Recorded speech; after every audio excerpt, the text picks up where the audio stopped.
Welcome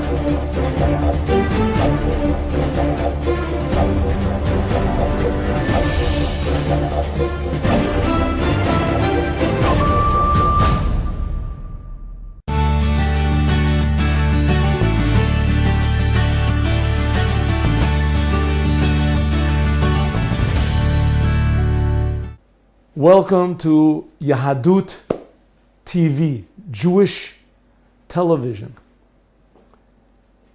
This time I want to talk about the same subject that I spoke of in the previous lectures, short lectures, meaning in life, to put meaning in life. One way to find meaning in life is to go outside of yourself, to see something a little bit more real than your own being. Another name for this is called love, appreciation, valuing another person. There's a joke that's told that once a man was walking along a dock and he heard someone scream out, "Help, help! I can't swim, help, help!" He ran over to where the person was. "Help, help, I can't swim." And he said to him, "Listen, I can't swim either, but I don't make such a big deal out of it. Don't scream and yell." You have to feel the other person's needs. By feeling what the other person needs, by that it makes you greater. Not that you lose something of yourself, exactly the opposite. Maybe you can say what you do lose is your smallness, your desire to control everything, which, as we said before, is really a person fooling himself. Perhaps there can't be any greater mistake that a person can make. If any of you have ever learned or heard of the 12-step program, it's a means, perhaps the most successful means to date, of getting addicts, people who are addicted to drinking, to gambling, to the drugs, etc. There's hundreds of things that people can get addicted to get them out, is what's called the 12-step program. The essence of this 12-step program is don't try to control everything. The reason that you're so addicted is because you're miserable, and the reason that you're miserable is you're trying to control your life, everything that happens in it, and you can't do that. Life is a surprise, and life is filled with surprises, and that in fact is the essence and the happiness of life is that we are not in control. If you always try to be in control, you'll never experience true happiness and you'll never experience true love.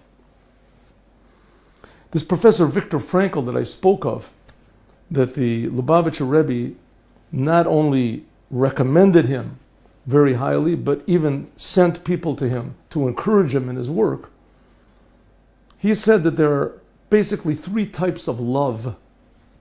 One type of love is physical love. Another type of love is emotional love. You get along with the other person. The other person's personality fits your personality. And then the third type of love is called essential love. This essential love does not depend necessarily on physical compatibility or even emotional or personality compatibility. This is the essential love, that you love a person for that person's essence. In which case, it means that you can love the person even if the person is ill and they can't provide any of the physical or emotional compatibility. Even if the person doesn't even exist anymore, the person is not alive, you can still love someone for that person's essence. That brings out your essence. There's another aspect of this type of love, which is called appreciation, or if you want to call it hopeful love, that you love someone because you believe that this person does have some unique quality. It's a known thing that if a child in school is failing, he's not doing well, by encouraging him, saying, "No, you really are intelligent. You're just different from everyone else. We have to figure out the way to bring out your intelligence. You're unique. as this type of love and care eventually brings out the good from the other person. But the fact is that both of these types of love are a certain degree of control. In other words, I appreciate, I desire to bring the good out of the other person. I am doing something in order to be the one that influences the situation the way I want it to come out. There's another side of this coin, which is also positive, maybe perhaps even more positive. And that is what's called respect. Giving respect. In Hebrew, it's called kavod. Giving honor to the other person. I don't agree with the person. The person is the opposite of what I think. But I give him kavod. I'm willing to listen to what he says. I'm willing to think maybe he's right, maybe I'm not as right as I think I am. I'm willing to give up my place, to stand back. In some way, this is a much more difficult thing than loving the other person. When I love, I'm the one that's giving. I'm the one that's contributing. I'm the one that's holding the reins. But kavod, giving honor, giving respect to someone, in a way is letting this person be free. This is trusting the other person that there's something good inside of him that only he knows about. There's something good inside of the other person that he can realize. Allowing the other person's conscience, other person's senses, the other person's values to suddenly come out. That's why generally in psychiatry, the best type of psychiatry is if the psychiatrist just sits and listens to the other person, throws in a word occasionally so that the person can bring out the answer, because the answers are inside of us already. God creates each and every one of us constantly, and God creates us from His speech. Speech has meaning in it, letters. Every person inside of themselves, deep inside, knows and feels the meaning and the goodness of life. And this is what Abraham brought to the world, that everyone knows this. But people, just because people know it intellectually or because it's deep inside, it doesn't mean that it's easy. In fact, it's very difficult, perhaps the most difficult thing in the world, to the point where there are teachings in Judaism called the ethics of the fathers, Pirkei Avot. It says, who is a powerful person? A person that can conquer himself. To conquer the whole entire world is of course difficult, but for a person to conquer his own emotions and his own reaction to things when he's not controlling, that's much more difficult.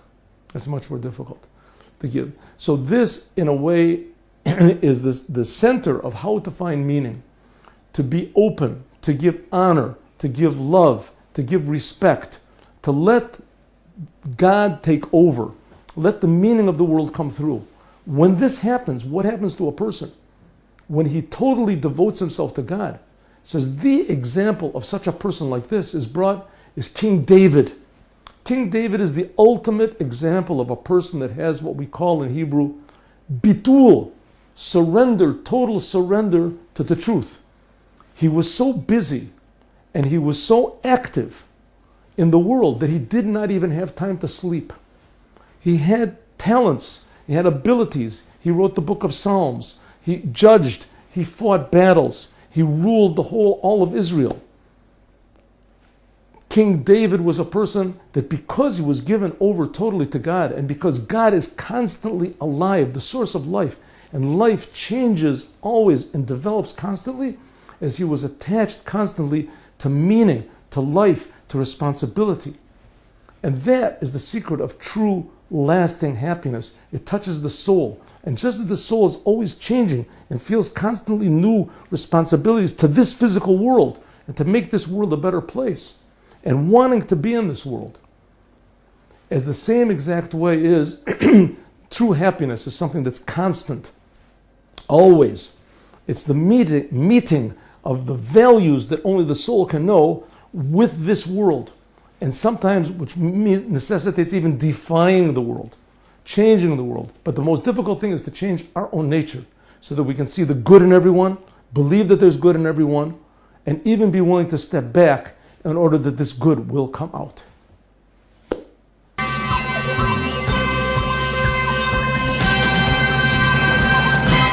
JewishTV.media